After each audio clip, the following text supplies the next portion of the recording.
வந்து பாப்புலேஷன் இன்ட்ராக்ஷன்ப்பா. அதாவது உலகத்துல பார்த்தீங்க அப்படின்னா எந்த ஒரு லிவிங் ஆர்கானிசம்ஸுமே தனிச்சு தன்னந்தனியா வாழ முடியாது. இது இன்னொரு லிவிங் ஆர்கானிசம்ஸோ இன்னொரு ஆர்கானிசம்ஸை சார்ந்து தான் வந்து வாழணும். இதுக்கு பேர் தான் பாப்புலேஷன் இன்ட்ராக்ஷன் அப்படின்னு சொல்லுவாங்க. ஃபார் எக்ஸாம்பிள், இப்போ ஒரு பிளான்ட்டை வந்து நம்ம ஒரு சாயில்ல நட்டு வைக்கிறோம் அப்படின்னா சாயில்ல இருக்கக்கூடிய மைக்ரோப்ஸ் தான் வந்து ஆர்கானிக் மேட்டரை பிரேக் பண்ணி இந்த பிளான்ட்டுக்கு தேவையான நியூட்ரியன்ஸை கொடுக்குது. எஸ், இதே அந்த பிளான்ட் வந்து க்ரோ ஆனதுக்கு அப்புறம் பார்த்தீங்கன்னா அந்த பிளான்ட்டுக்கு தேவையான பாலினேஷன் வந்து எப்படிப்பா பண்ணும்? ஃப்ளார்ஸில் வந்து இன்செக்ட்ஸினுடைய ஹெல்ப்னால தான் பண்ணும். அப்போ ஒரு பிளான்ட் க்ரோ ஆகணும் அப்படின்னாலே சாயில்ல இருக்கக்கூடிய மைக்ரோப்ஸ் அண்ட் இன்செக்ட்ஸ், அப்போ எவ்ரிதிங் எல்ஸ் வந்து ஒரு இன்ட்ராக்ட் ஆனாதான் ஒரு பிளான்ட்டே வந்து க்ரோ ஆக முடியும். இதே மாதிரி ஒரு ஸ்பீசிஸ் இன்னொரு ஸ்பீசிஸ்னுடைய சார்ந்து தான் வந்து வாழும்பா. இதுதான் பாப்புலேஷன் இன்ட்ராக்ஷன்.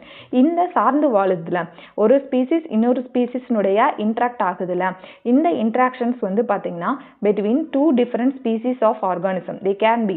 இந்த இன்ட்ராக்ஷன் இப்போ ரெண்டு ஆர்கானிசம்ஸ் வந்து ஒன்று சார்ந்து வாழுது அப்படின்னா அது வந்து either beneficial or harmful to one or both partners. அதாவது ரெண்டு பேர் வந்து சேர்ந்துருக்காங்க அப்படின்னா ரெண்டு பேருக்குமே பெனிஃபிட்டாக அமையலாம், இல்லைனா or harmful to one or both partners, ரெண்டு பேருக்குமே ஹார்ம்ஃபுல்லாக அமையலாம், இல்லைனா ஒருத்தவங்களுக்கு வந்து பாசிட்டிவாகவும் இன்னொருத்தவங்களுக்கு நெகட்டிவாக அமையலாம். அதாவது ரெண்டு ஃப்ரெண்ட்ஸ் நீங்கள் சேர்ந்துருக்கீங்க, ரெண்டு பேரும் சேர்ந்து நல்லா படிக்கலாம், ரெண்டு பேருமே சேர்ந்து படிக்காமலேயும் போகலாம். அதில் ஒருத்தவங்க நல்லா படிச்சுட்டு இன்னொருத்தவங்க படிக்காமல் இருக்கலாம். எனிதிங் வந்து ஹேப்பன்ஸ்ல. இதுதான் பாப்புலேஷன் இன்ட்ராக்ஷன் அப்படின்னு சொல்கிறாங்க. இந்த பாப்புலேஷன் இன்ட்ராக்ஷன் என்சிஆர்டியில் கொடுத்துருக்காங்கப்பா. இதில் சில சிம்பிள்ஸ் வந்து கொடுத்துருப்பாங்க.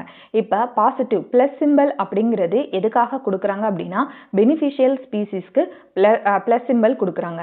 இதே வந்து மைனஸ் வந்து எதுக்கு கொடுக்குறாங்க அப்படின்னு பார்த்தீங்கன்னா வந்து லூசர்ப்பா. இவங்க 0 லூஸ் பண்ணுறாங்க, இவங்களும் லூஸ் பண்ணுறாங்க. அப்போ ரெண்டு பேருமே காம்படிஷனில் ஒன்றுக்கு ஒன்று அடித்து செத்து போயிடுறாங்க. ஓகே, அதே மாதிரி சில ஸ்பீசிஸ் பாருங்கள், ஒருத்தவங்க பெனிஃபிட் அடைகிறாங்க, ஒருத்தவங்க வந்து லூசராக இருக்காங்க. இவங்க வந்து ப்ரெடேஷனாகவும் இருக்கலாம், பேரசைட்டிசமாகவும் இருக்கலாம். ப்ரெடேஷன்னா என்ன? ஈஸி, பாம்பு தவளையை பிடிச்சி சாப்பிட்றது. அப்போ பாம்பு கெயின் பண்ணிடுச்சு, தவளை லூஸ் பண்ணிடுச்சுல. மாதிரி பேரசைட்டிசம்னா என்ன? இந்த ஒட்டுண்ணி அப்படின்னு சொல்லுவாங்கப்பா. நம்ம குடல் புழுக்கள்லாம் இருக்குல்ல, அது நம்ம பாடியில் இருக்கக்கூடிய நியூட்ரியன்ஸ்லாம் உறிஞ்சிக்கிறது. அப்போ இது கெயின் பண்ணிக்கிறது, நம்ம லூஸ் பண்ணிக்கிறோம். எஸ், அப்போ ப்ரெடேஷன் அண்ட் பேரசைட்டிசம்லாம் பார்த்தீங்கன்னா ஒரு ஸ்பீசிஸ் கெய்னராகவும் இன்னொரு ஸ்பீசிஸ் லூசராகவும் இருப்பாங்க. ஓகே, நெக்ஸ்ட் வந்து கமென்சாலிசம்னா ஒருத்தவங்க வந்து கெயின் பண்ணுறாங்க, இன்னொருத்தவங்களுக்கு எந்த பாதிப்பும் இல்லை. இது வந்து நியூட்ரல் அப்படின்னு சொல்லுவாங்க.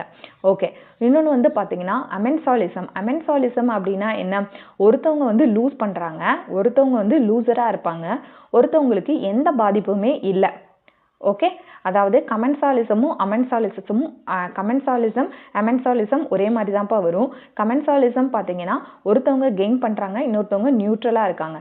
அமென்சாலிசம் அப்படிங்கிறது ஒருத்தவங்க லூஸ் பண்ணுறாங்க, இன்னொருத்தவங்க வந்து நியூட்ரலாக இருக்காங்க. ஓகே.